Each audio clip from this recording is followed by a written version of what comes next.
할렐루야. 기도하며 우리 말씀 속으로 들어가겠습니다. 성령 하나님 환영합니다.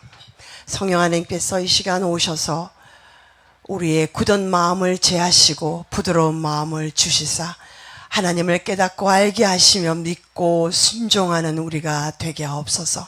성령 하나님 우리를 불쌍히 여겨 주시옵소서. 감사드립니다. 예수님 이름으로 기도합니다. 아멘.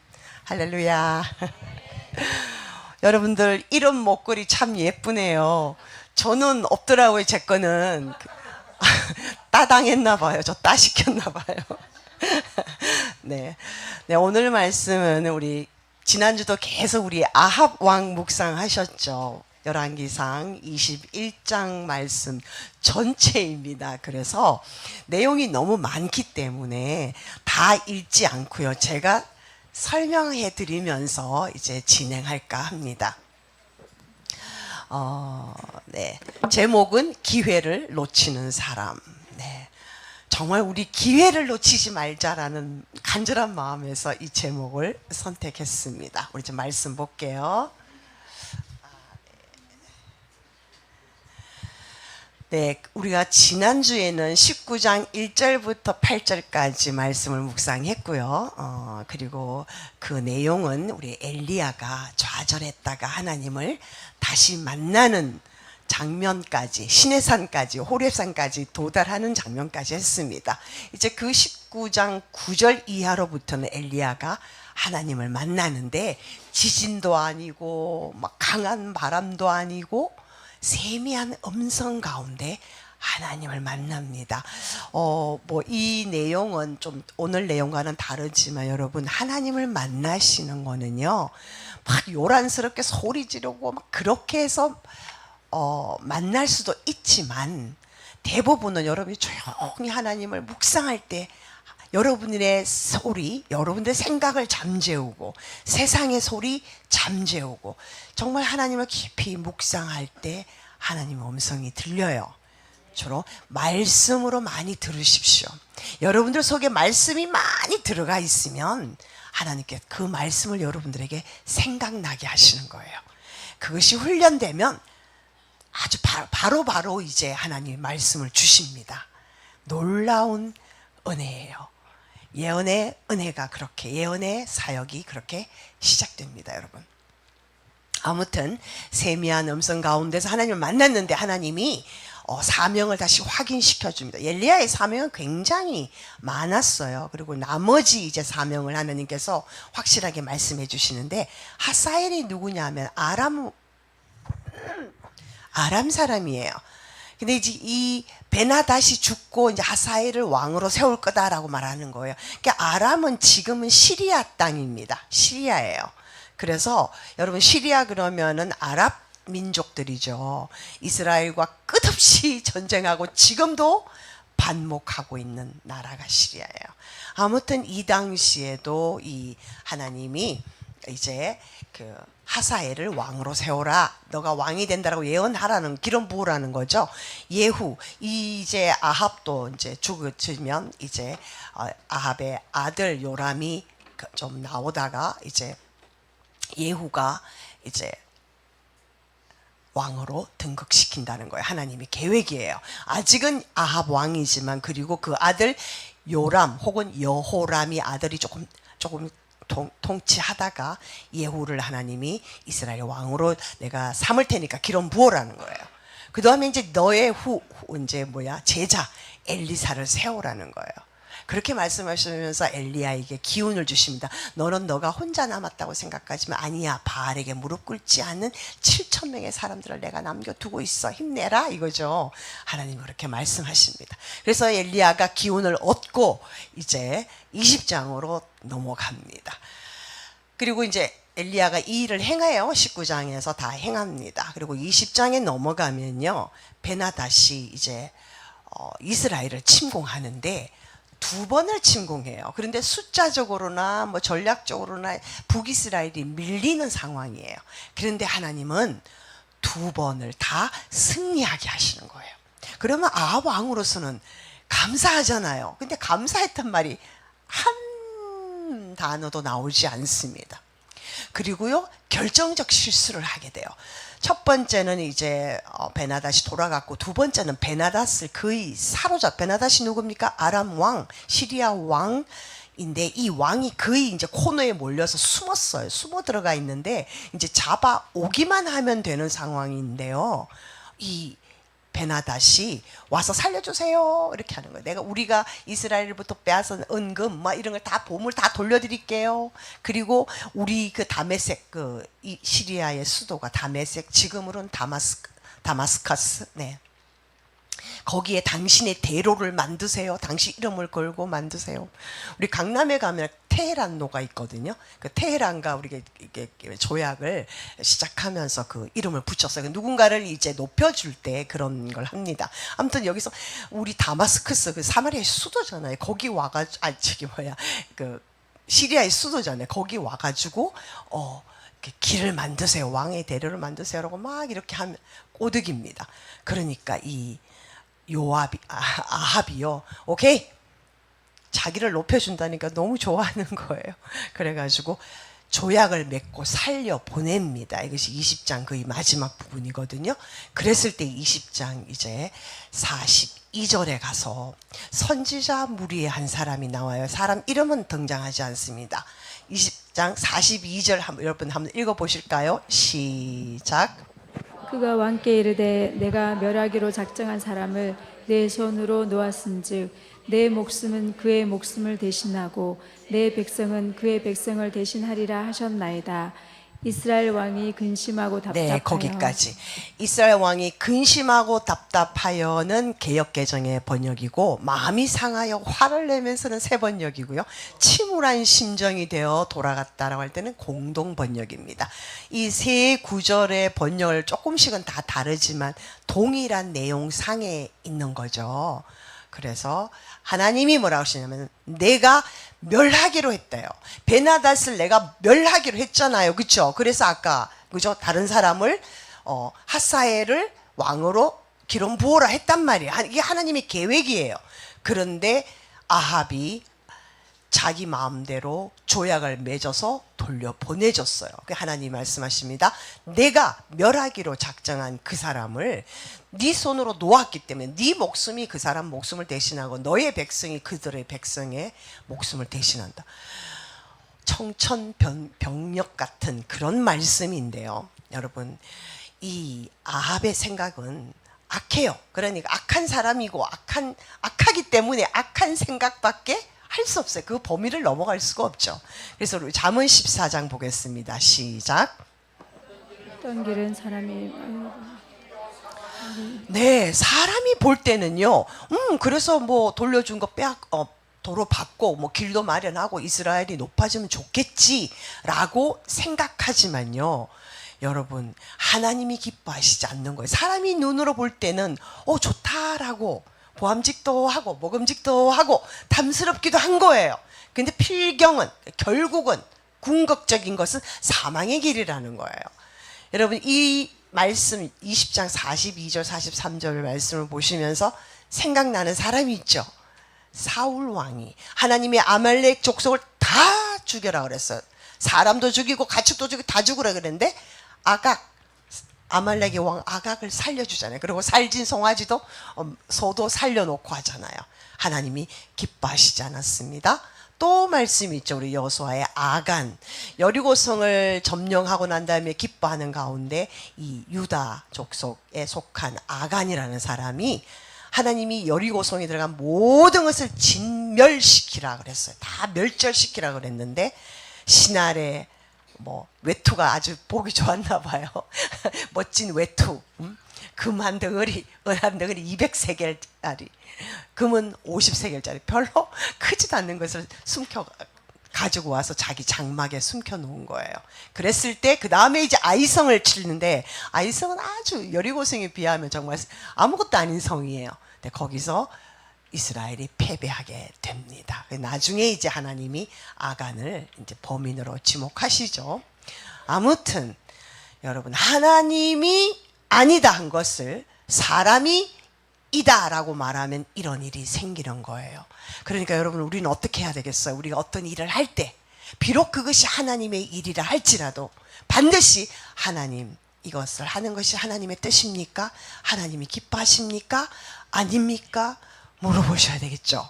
그런데 참 여러분들이 곤란한 거는 하나님이 이거 하는 게 맞아요? 라고 물으면 하나님이 그렇단다다다다다 하거라라라라 이렇게 말씀하시지 않는단 말이에요.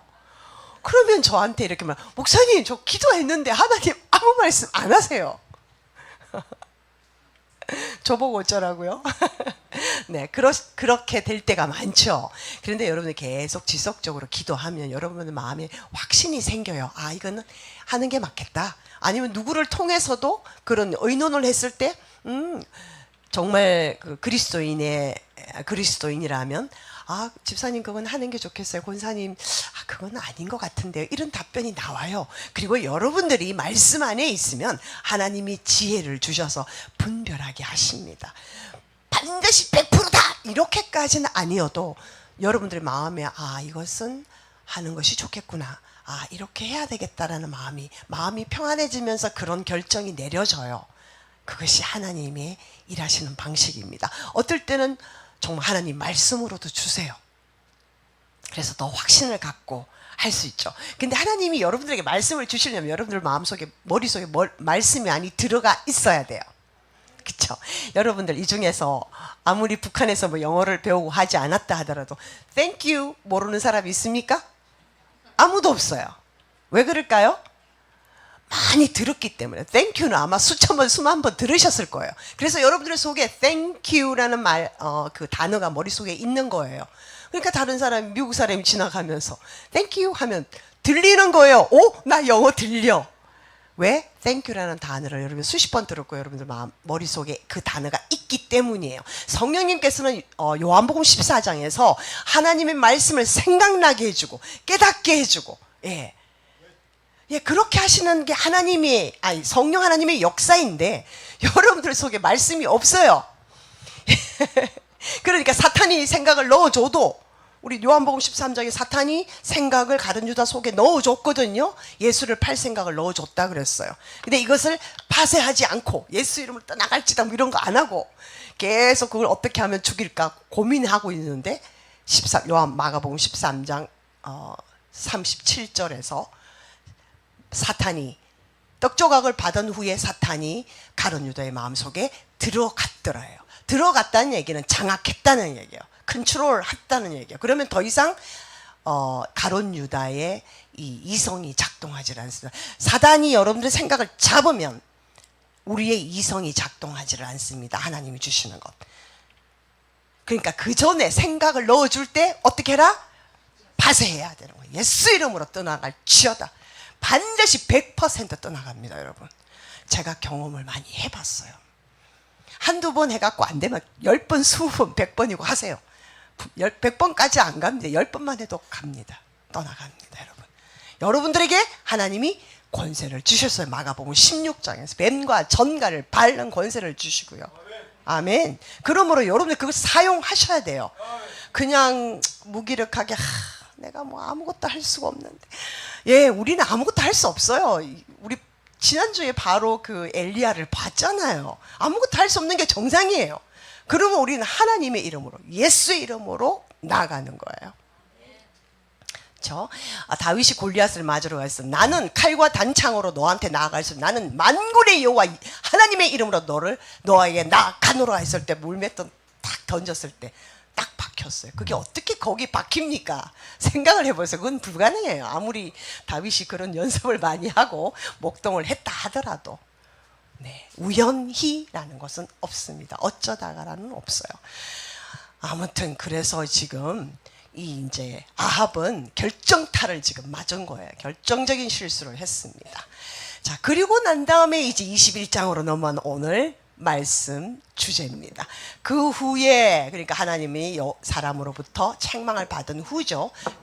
그 전으로 가면 이제 아각이 아니라 베나다스를 살려주고 하는 그런 일 후에, 예, 이스라엘의 상하공이라고 있는데 지난번에 잠깐 설명했지만 사마리아에는 본성이 있어요. 이렇게 왕궁이 있는데 많이 멀지는 않지만 이스라엘이라는 곳에 제2의 왕궁이 있는 거예요. 그래서 상하로 지었대요. 그 상하로 지어서 너무 비싸고 화려한 왕궁이에요. 이제 그것이 열왕기상 26장 이하로 가면 나오는데요. 아무튼 그 이스라엘 왕궁 옆에 포도원이 있는 거예요. 그러니까 왕이요. 그 주인이 누구냐면 나봇이라는 사람이에요. 그래서 나봇에게 가서 야, 이 땅 팔아라. 내가 더 좋은 땅 줄게. 아니면 뭐 돈을 줄게라고 했는데 나봇이 이거 못 팝니다, 임금님 이러시는 거예요. 왜냐하면은요. 이 땅은 내 조상 대대로 내려온 땅이기 때문에 여호와께서 금하시는 거예요. 그래서 임금님 못 팔겠습니다 하는 거예요. 근데 율법에 보면요. 땅을 팔지 말라고 되어 있어요. 레위기 25장 한번 읽어볼까요? 시작. 토지는 다 내 것입니다. 너희는 거류민이요 동거하는 자로서 나와 함께 있느니라. 네, 토지를 영원히 팔지 말라 그랬어요. 하나님이 왜 토지를 영원히 팔지 말냐 하냐면요, 궁극적인 땅의 소유주가 하나님입니다. 이스라엘은 이제 가나안 땅에 들어와서는 농사를 짓는 농경 시대를 살고 있습니다. 그러니까 농사 지으려면 땅이 있어야 되잖아요. 땅이 제일 중요하죠. 그런데 어떤 뭐 권력 있고 돈이 있는 사람들이 이 땅을 많이 차지하게 되면 어떻게 돼요? 다른 사람은 상대적으로 땅이 없어지니까 그 땅에서 농사를 못 지으니까 결국은 가난하게 되고, 그러다 보니까 다른 사람의 노예로 전락하는 상황이 생기는 거예요. 하나님은 그래서 이 땅을 영구히 팔지 말라 그랬어요. 그런데 우리가 보면은 성경에 보면은 잠깐씩은 팔아요. 왜냐면 당장 내가 먹을 것이 없으니까 땅을 팔고 이렇게 뭐 돈을 빌리거나 뭐 쌀을 받거나, 그 땅에는 뭘 주식으로 하는 것이 밀을 받거나 규리를 받거나 귀리를 받거나 이렇게 했다는 거예요. 그렇게 되면 그 사람과 가장 가까운 친척, 책임 있는 자가 와서 그 땅을 다시 기업을 물은다 그래요. 그 땅을 다시 사서 이 사람에게 돌려주는 그런 제도가 있습니다. 룻이 그랬죠. 보아스가 그 땅을 기업으로 물른 사람이에요. 아무튼 이래서 하나님은 땅은 너희들은 청직이다라는 것을 이미 말씀하셨어요. 투기도 막는 거예요. 자, 그리고 두 번째는요, 50년마다 희년 제도가 있습니다. 이때는요, 모든 노예, 그러니까 가난해서 내가 당신 집에 가서 일을 좀 해드리고 먹을 거 주세요 이렇게 해서 사는 사람들이 있었던 거예요. 그 노예를, 모든 노예, 이스라엘 사람들 다 해방해야 되고요, 빚을 졌어요. 그럼 탕감해줘야 돼요. 그리고 토지를 막 이렇게 빼앗은 거 아니면 산 거 있으면 원래 주인으로 돌려보냅니다. 이렇게 하는 이유는요, 그 가족의 생산 기반인 땅을 소유해서 독립적인 개체로 살아갈 수 있도록 하는 경제적으로, 사회적으로 어떤 제도를 만들어 놓으신 거예요, 하나님이. 그렇기 때문에 특별한 이유 없이 이 아합 왕이 와가지고 나봇한테 팔아라 하니까 못 팝니다. 내 조상의 유산입니다. 임금도 알고 있겠죠. 아합이 악해도 율법은 알아요, 기본적인 율법은. 그러니까 아합이 어떻게 했어요? 근심하고 답답하여 왕궁으로 돌아가 침상에 누워 얼굴을 돌리고 식사를 아니하고, 이 도대체 뭐 하는 거예요? 왕이지만 어른이죠. 그렇지만 그 마음 안에는 6살짜리, 요즘 5살짜리 아이도 이렇게 안 해요. 5살짜리 아이가 도사리고 있는 거예요. 삐돌이 같아, 삐돌이. 삐져가지고 지금 밥도 안 먹고 이제 식음을 전폐하고 있는 거예요. 여러분, 이것이 오늘날 이런 사람 되게 많아요. 되게 많아요, 여러분. 아마 제가 이런 얘기할 때 여러분 떠올리실 거예요. 정치가들 중에서도 많고요, 돈 많은 사람들 중에서도 많고요. 여보세요, 여러분들 한번 생각해 보세요. 지금 좀 전에 선지자 한 사람이 와가지고 당신이 죽는다 그러잖아요. 네가 하나님이 멸하고자 한 사람을 살려줬기 때문에 네 목숨이 그 사람 목숨을 대신하고 너의 백성이 그 사람 백성을 대신한다라고 했는데요. 그 다음에 장면이 바뀌면서 포도밭 때문에 고민하고 있는 거예요. 포도밭 저거 갖고 싶은데 안 준다는 거예요. 삐져가지고. 여러분, 무엇이 더 중한디? 그렇죠? 무엇이 더 중합니까? 근데 이걸 모르는 거예요. 여러분, 잠언 10장 읽겠습니다. 시작. 징계를 지키는 자는 생명길로 행하여도 징계를 버리는 자는 그릇 가느니라. 네, 분명히 하나님의 선지자가 중에 무리 중에 한 사람이 와서 훈계를 합니다. 너 잘못했다고. 그러면 잘못했습니다 하고 고치고 회개하고 돌아서야 되는데, 죽어도 그건 안 해요. 그러니까 생명길로 가고 싶지 않은 거예요. 그러니까 이 징계를 버리는 자는 지금 아합이 계속해서 그릇된 길로 가고 있습니다. 아니, 성경 말씀이 이런 말씀이 다 있는 거예요. 우리에게 지침을 주시는, 가이드라인을 주시는 말씀이 있습니다. 그래서 여러분들 어떻게 해요? 성경을 많이 읽으셔야 돼요. 많이 아셔야 돼요. 그러면 우리 시편 19편 보면 여호와의 율법은, 성경은, 말씀은이죠. 말씀은 완전하여 여러분들의 영혼을 소성시킨다 그랬어요. 죽어가는 시들시들해지는 것을 살리고 번성하게 한다는 말이에요. 하나님의 말씀이 그렇게. 우리 조장회의 할 때 몇몇 조장이 우리 조원들은 그 말씀을 잘 모르겠다고 합니다. 이해가 안 된다고 해요. 이런 얘기를 제가 들었거든요. 여러분 왜 모릅니까? 큐티를 안 하셨기 때문에 그래요.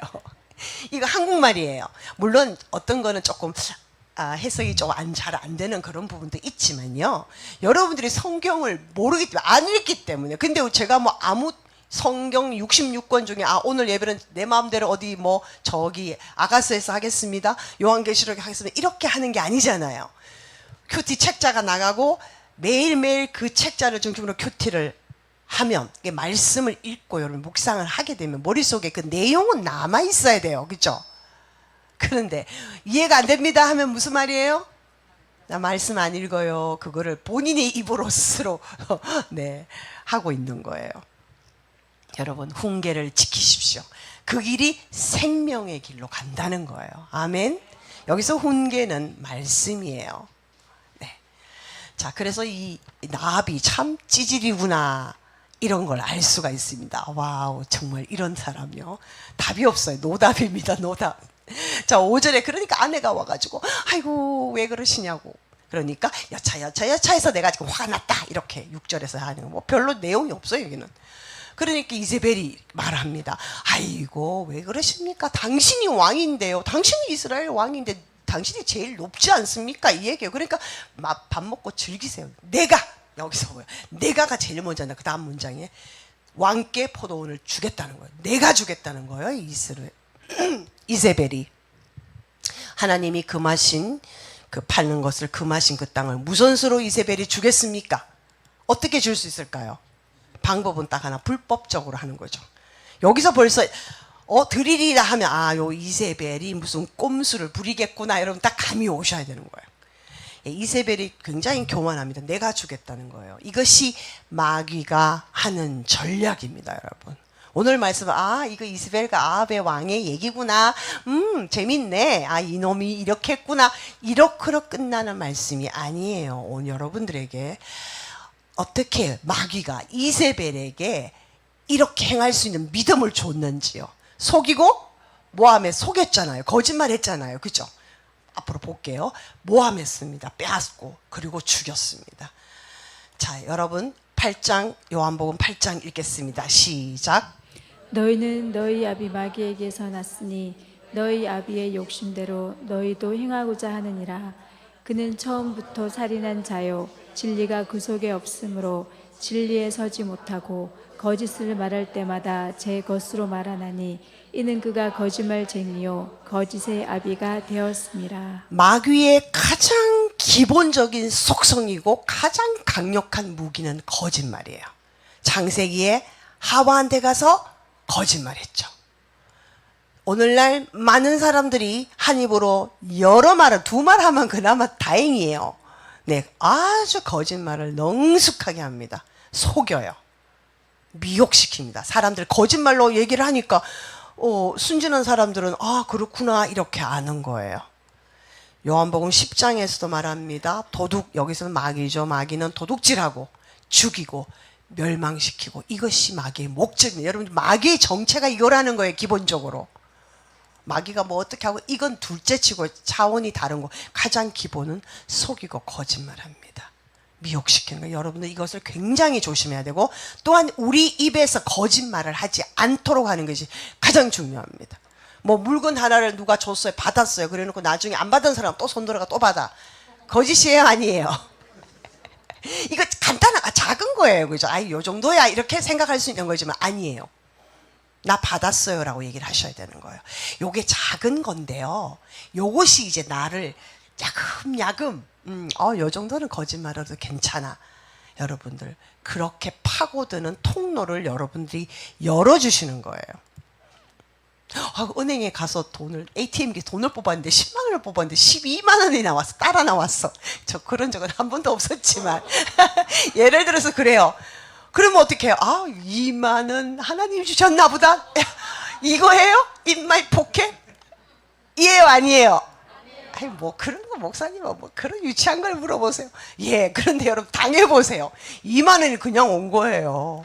그러면 아무도 몰라. 그냥 자기가 줬어. 난 10만 원만 달라 그랬는데. 그럼 2만 원 내가 가져도 되지 않을까라고 유혹이 올까요, 안 올까요? 옵니다. 저도 유혹이 올 것 같아요. 예. 그러면 2만 원을 은행에 갖다 줘야 되는 거죠. 예, 그것을 여러분들이 할 수 있느냐. 아주 작은 건데요, 그 작은 것에 여러분들이 그렇게 정직하게 행할 때 큰 것에도 정직할 수 있는 훈련이 되어지는 거예요. 아멘. 네, 마귀는 반드시 거짓말합니다. 거짓말을 굉장히 조심해야 돼요. 오늘 남북한 연합예배가 오기 싫어 그래가지고, 근데 우리 조장이 전화가 왔어. 언제 오실 거예요? 나 자리 맡아놨어요. 오늘 몸이 아파가지고 그래서 못 가겠어요. 차라리 저 지금 오늘은 정말 기분이 갈 기분이 아닙니다. 저 오늘은 좀 쉬겠습니다 하면 되잖아요. 근데 아픈 척 하는 거예요. 그거 거짓이 아니에요? 거짓이에요. 아주 작은 거짓이에요. 근데 그 거짓을 타고 마귀가 나를 조종하러 들어온다는 거예요, 여러분. 그래서 반드시 이 마귀의 실체는 거짓이에요. 이 거짓으로 속이고, 하와도 속였고 아담도 속였어요. 무서운 거죠. 네. 자, 그러니까 이제부터 거짓을 어떻게 하는지 이 이세벨이요, 이제 공문서 위조를 합니다. 물론 아합이 오케이를 했겠죠. 아합의 이름으로 왕의 이름으로 편지 쓰고 인치고 봉하고 도장 찍고 이렇게 해가지고 그 나봇이 사는 도시에 귀족들에게 보내고, 오늘 말하면은 왕이니까 대통령이면 그 다음에 서울시장한테 혹은 구청장한테 보내는 거예요. 그 왕궁 옆에, 이스라엘 옆에 있었으니까요. 보내가지고 그 안에 전략을 마귀는 그렇게 해요. 편지 어떻게 하냐면은요, 금식을 선포하고 나봇을 높은 자리에 앉혀라. 이건 공개 재판할 때 여러분, 사람들이 다 있는 데서 위에 중간에 앉혀놓고 사람들이 다 보도록 좀 높게 앉혀놓고 공개 재판 하잖아요. 그렇게 하는 거예요. 그리고 불량자 2사람을 내세워서 하나님과 왕을 저주했다고 해라는 거예요. 근데 이거 가만 보면 율법을 다 따르고 있어요. 여러분, 이스라엘 공동체가 금식을 선포할 때는 나라에 어떤 우환이 닥치거나 뭐 회개해야 될 부분이 있거나 죄가 드러났거나 그럴 때 금식을 선포하고 그 다음에 사람들이 다 모여서 기도를 합니다. 그렇게 했다는 거예요. 그러면 이 말씀은요, 이제 그런 분위기를 조성하는 거, 이 나봇을 잡기 위한.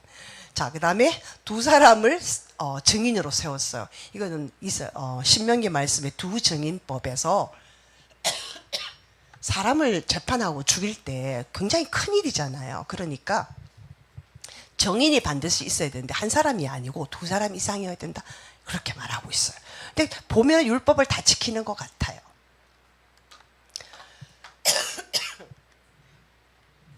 자, 우리 11절, 12절, 13절 한번 읽어보겠습니다. 시작.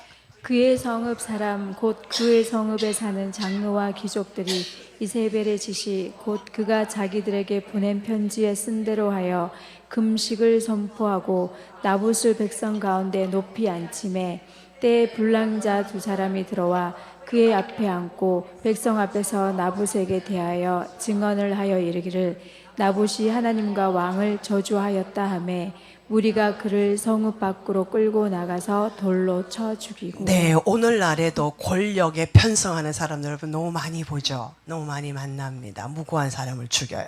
이렇게 해서 돌로 쳐 죽이는데, 자, 레위기서 24장 읽겠습니다. 시작. 누구든지 그의 하나님을 저주하면 죄를 담당할 것이요 여호와의 이름을 모독하면 그를 반드시 죽일지니 온 회중이 돌로 그를 칠 것이니라. 출애굽기 22장.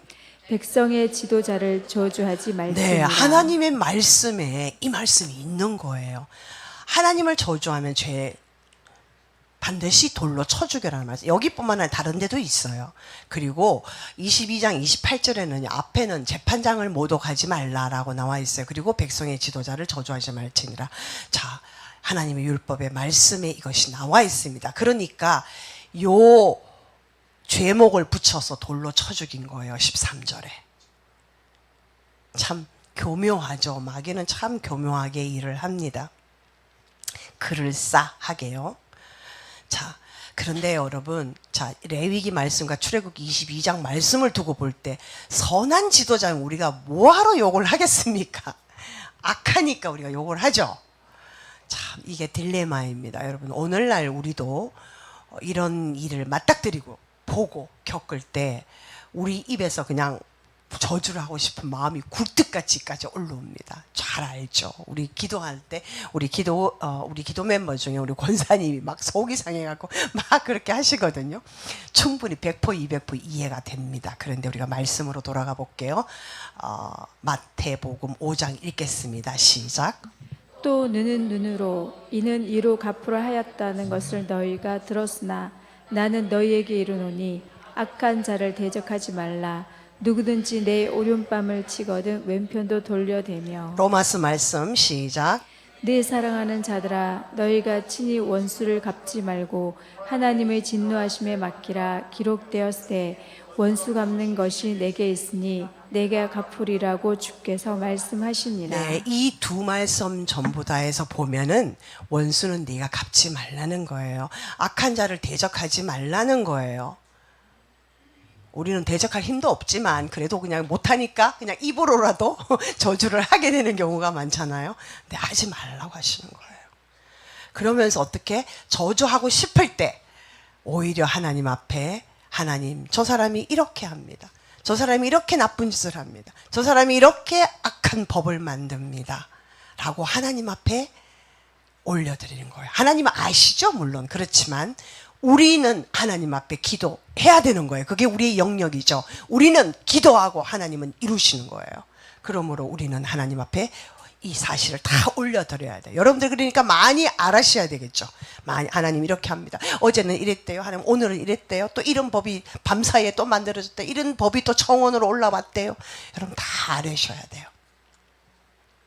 막 안 된다고 여러분들 안달복달 하실 게 아니라 그냥 하나님 앞에 안 되면 이 말씀 요 성경책 딱 펴놓고 하나님 여기 계약서 있죠. 신약과 구약은 하나님이 우리와 계약하신 거예요. 계약서예요.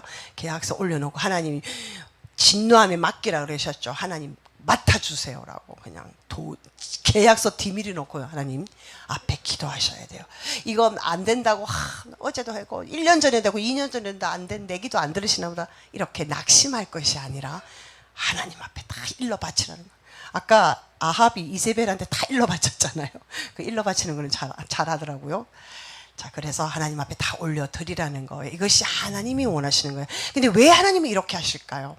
하나님의 성품도 있지만 하나님의 형상대로 창세기 1장에서 26, 27, 28절에서 하나님의 형상대로 사람을 창조하신 거예요. 하나님이 악인을 창조하신 건 아니에요. 그렇지만 그 사람 안에 하나님의 형상을 넣으셨기 때문에 모든 것을 할 수 있는 능력을 주신 거예요.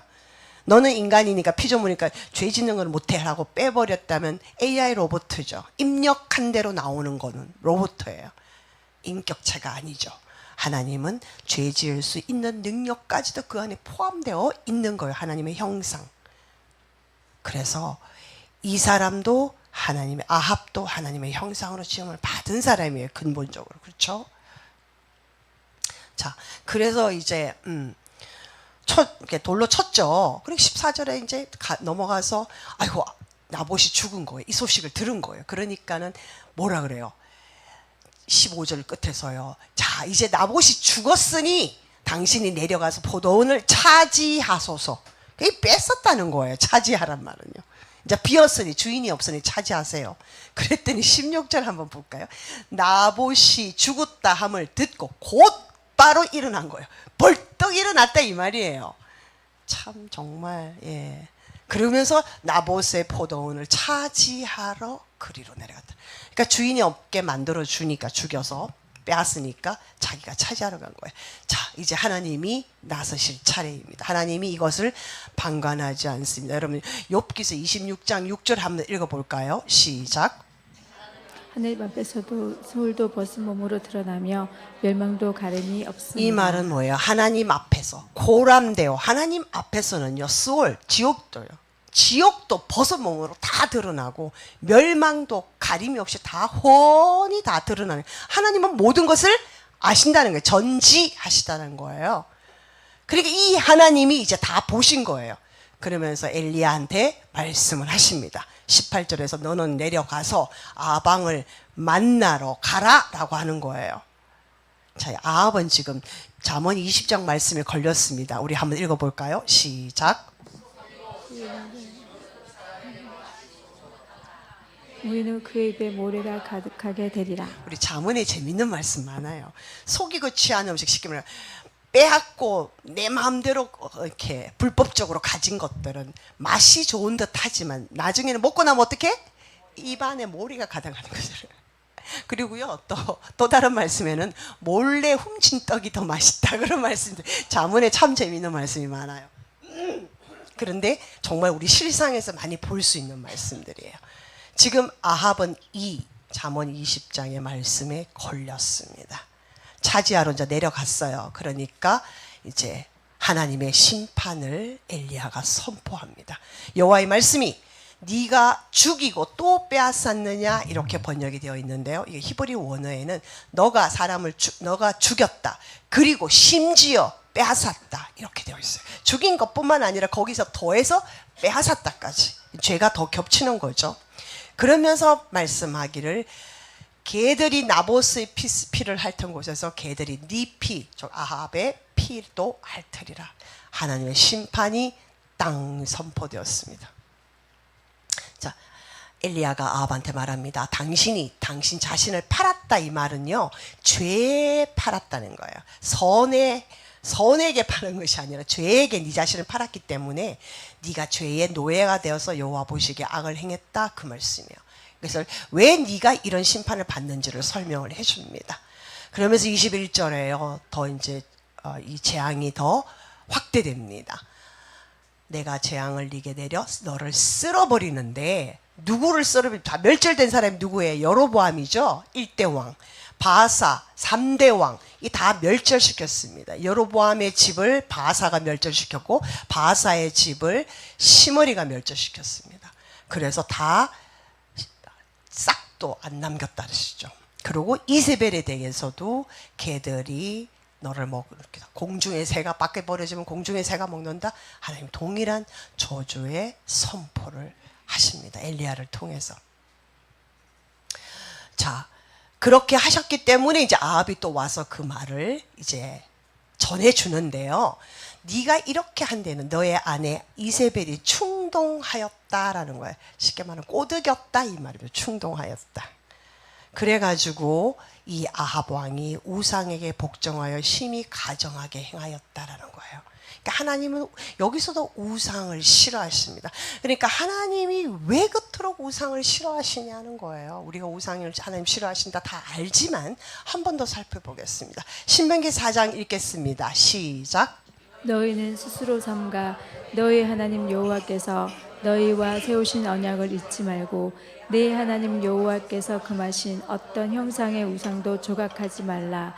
네 하나님 여호와는 소멸하는 불이시오 질투하시는 하나님이시니라. 네, 여기서 소멸하는 불이다, 이런 걸 우리가 많이 성경에서 봅니다. 아칼이라는 단어, 삼켜서 싸그리 없애버리는, 삼켜버리다. 예, 그 말씀입니다. 그러니까 여호와의 맹렬한 불은요, 원래 시내사에서 임재하실 때 하나님의 영광이 드러났죠. 지진과 번개와 우음과 천둥과 이런 것이 막 드러나면서 하나님이 임재하시는 그 불, 맹렬한 불. 결국 이것이 우리가 요한계시록 가면 심판의 불입니다. 그러니까 또 다시 말하면 지옥 불처럼 강렬하다는 거예요. 그 다음에 질투하신다라는 말은요, 이렇게 우리가 질투한다 그러면 내가 저 사람을 좋아하는데 남이 저 사람 좋아하면 질투한다 이런 개념으로 생각하잖아요. 그거는 죄성, 우리의 감정이 포함되어 있는 거예요. 그런데 하나님의 질투는 하나님의 거룩에서 비롯된 거예요. 그러니까 하나님의 의를 향한 하나님의 열정에서 비롯되는 것이 칸나, 질투하신다는 거예요. 하나님은 소멸하는 분이시고 질투하시는 하나님이다. 이렇게 하나님은 강력하신 분이라는 거예요. 이 말씀이 우리 아가스에 있습니다. 아가스 8장에 보면은요, 사랑은 죽음같이 강하고 질투는 스올같이 잔인하고, 그렇죠? 이 질투는 다 삼켜버리잖아요. 그 기세가 여호와의 불과 같으니라. 그러니까 이 질투를 얘기하고 사랑을 얘기하면서 여호와의 불을 동일하게 얘기하고 있습니다. 그 말씀이 오늘 보신 소멸하는 불이요 질투하시는 하나님이에요. 이해되세요? 네. 그러면서 7절에 보면은요, 이 하나님의 사랑은 이렇게 강력하기 때문에 아무도 그 사랑과 뭔가를 바꿀 수가 없다라고 말씀하시는 거예요. 이것이 우리 로마서에 가면은요, 읽어보겠습니다. 시작. 누가 우리를 그리스도의 사랑에서 끊으리요? 환난이나 공고나 박해나 기근이나 적신이나 위험이나 칼이랴. 못 끊는다는 얘기죠. 절대로 못 끊는다는 얘기. 이것이 오늘 우리가 찬양한 십자가, 예수 그리스도의 사랑에서 못 끊는, 하나님은 이것을 하시기로 작정하신 거예요. 그러므로 하나님은 반드시 심판을 하십니다. 자, 그렇게 이제 심판을 선포하니까 그 제사 아합이요, 옷을 찢고 굵은 배로 몸을 동이요. 이거는 이제 금식할 때, 기도할 때에 이렇게 행태를 말하는 건데, 행동을 말하는 건데, 굵은 배에 누우며 또 풀이 죽어서 다니더라. 여기서 기도를 하나님의 기도를 했다 이런 말은 없고 풀이 죽어서 다니라. 어쨌든 회개를 했다고 하나님은 봐주시는 거예요. 그러니까 하나님이 좋아가지고 하나님이 엘리야한테, 야 엘리야 너 봤냐? 야 엘리야 너 봤니? 아합이 내 앞에서 겸비하는 거 봤니? 하나님은 막 29절 이렇게 흥분해가 자랑하시는 거예요. 그냥 아합이 내 앞에서 겸비함을 네가 보았느냐? 이렇게 물으시는 게 아니에요. 이건 굉장히 뉘앙스가요. 야, 엘리야야, 아합이 내 앞에서 겸비한다? 너 봤니? 야, 제가 회개하고 있어. 이렇게 하나님이 흥분하시는 거예요. 그래서 내가 봐주려고 해. 제 때는 안 내리고, 재앙을 안 내리고, 저 아이의 그 다음 아들 때부터 내가 재앙을 내릴 거야. 이 말씀에서 우리는 속이 터져요. 아우, 하나님 그냥 싹 그냥 죽이시지. 그렇잖아요. 저는 이 말씀, 하나님 이거 왜 참으십니까? 제가 설교 준비하면서. 나 이거 말하기 싫은데. 네. 그런데요, 하나님의 목적은 죽이는 게 목적이 아니에요. 하나님의 목적은 뭐예요? 살리는 거예요. 모든 사람이 구원을 받기를 원하시는 거예요. 디모데전서의 말씀처럼. 예. 그래서 하나님은 궁극적인 목표는요, 회개입니다. 여호와께서는 돌아오라, 내게 돌아오라, 내가 너희를 싸매고 상처를 치유하겠다. 하나님은 궁극적인 목표는 회개입니다. 죽이는 게 아니고. 우리 인간은 원수 저거 딱 죽었으면 좋겠다 이렇지만요. 제 마음과 동일하시죠? 여러분 다 웃으셨어요. 네. 자, 회개가 목적입니다.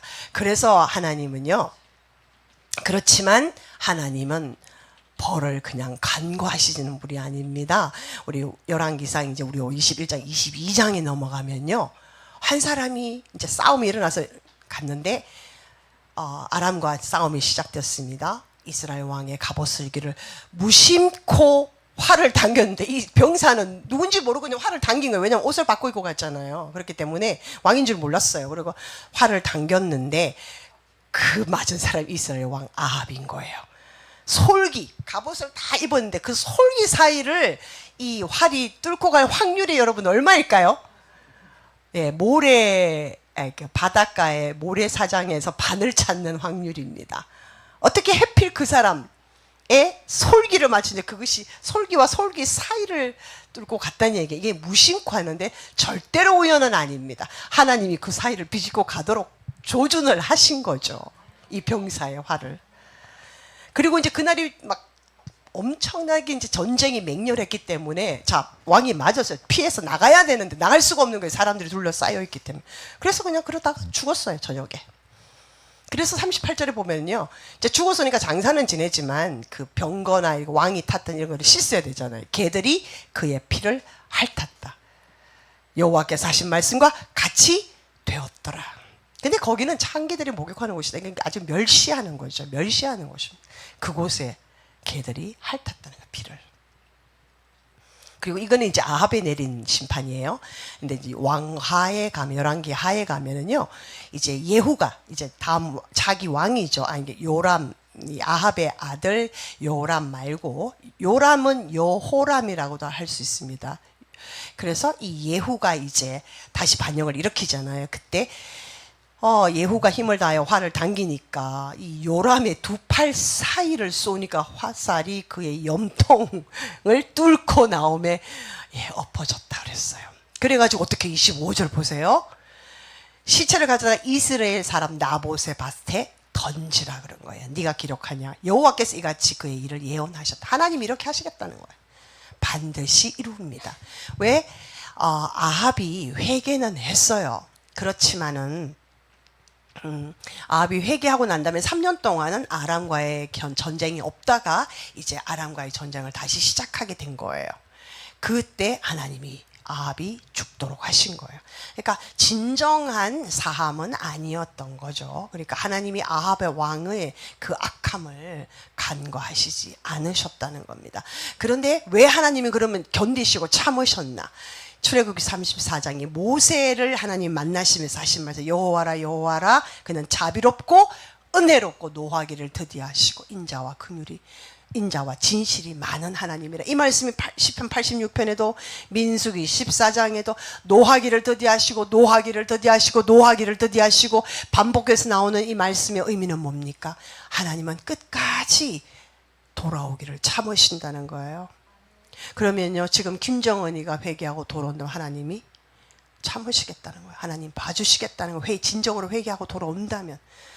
그런데 루비콘 강을 건넜죠. 김정은이가 돌아오겠습니까? 악한 자는 돌아올 수가 없어요. 그래서 심판의 우리 마지막에 천년 왕국 마지막에 이 무적행에 빠져있던 마귀들 사탄들을 살려줍니다. 그리고 갱신하라 그래요. 다시 기회를 줍니다. 그래도 또 마귀들은 하나님 앞으로 순종하지 않습니다. 안 돌아옵니다. 그래서 하나님의 백보자 심판이 이루어지는 거예요. 하나님의 보좌 심판에 정당성이 부여되는 거예요. 이들이 회개 안 합니다. 원래 악이 그런 상태예요. 그러므로 하나님은 계속해서 은혜를 주시고 계속해서 기회를 주십니다. 기회를 주고 아합에도 수많은 기회를 줬습니다. 그때마다 계속 놓쳤어요. 결국 아합의 왕조가 멸망당한, 오므리 왕조죠. 아버지가 오므리, 아합, 요람 이렇게 내려가잖아. 이 오므리 왕조가 멸망을 당합니다. 여호와는 노하기를 더디하시고 인자가 많아 죄악과 허물을 사하시나 형벌받을 자는 결단코 사하지 아니하신다는 거예요. 아멘. 네. 그러므로요, 원수가 빨리 심판을 받지 않는다 하더라도 여러분들 조급하시지 말고 하나님 앞에 계속 기도하셔야 됩니다. 여러분, 오늘 아합의 스토리를 여러분들과 함께 말씀으로 나누었는데 이것이 굳이 아합에게만 속한 것일까요? 여러분들 오늘 아합이 한 그 행위들 중에서 여러분들이 걸리는 게 없습니까? 저 있죠. 저도 있고. 여러분들 있으시죠? 말을 안 할 뿐이지. 네, 저 모임 때 나누십시오. 하나님은 여러분들을 기다리고 계십니다. 은혜롭고 자비로우신 하나님이, 노하기를 더디하시는 하나님, 여러분과 저가 아직은 생명이 있습니다. 그죠? 살아서 있고 숨 쉴 수 있고 이곳에 예배하러 올 수 있는 우리로 하나님이 은혜를 주셨습니다. 그렇다면 아직 살아있을 때 우리는 하나님께로 돌이키기를 원합니다. 그것이 아무리 작은 것이라도 여러분들을 회개하시면 돼요. 그래서 하나님이 난 너 너무 이쁘다. 너 봤냐? 엘리야한테 막 자랑하시잖아요. 너 봤냐? 이 아합이 나 앞에서 겸비하는 것 봐. 스스로 낮추어서 겸손하게 무릎을 꿇는다는 거거든. 겸비하다는 말이. 죄를 회개하는 장면입니다. 오늘 하나님 앞에서 겸비하는 여러분과 저가 되셔서 절대로 기회를 놓치는 사람이 되지 맙시다. 아멘. 네, 기도하겠습니다. 하나님 아버지 감사합니다. 오늘 아합의 그 어리석은 여러 행동들을 통해서 우리 자신을 돌아보게 하시니 감사합니다. 나도 여러 면에서 아합과 비슷한 면이 너무나 많고 같은 면이 많습니다. 하나님, 우리 를 불쌍히 여겨 주시옵소서. 우리가 앞과 다른 것은 우리가 기회를 놓치지 않고 하나님 앞에 매번 회개하며 나아가겠습니다. 성령 하나님, 회개의 영을 우리에게 부어주셔서 하나님 앞에 진실한 마음으로 회개하는 우리가 되어서 하나님의 기뻐하시는 하나님의 자녀로 살기를 간절히 소원합니다. 주님 말씀 주신 하나님께 감사드리며 예수님 이름으로 기도합니다. 아멘.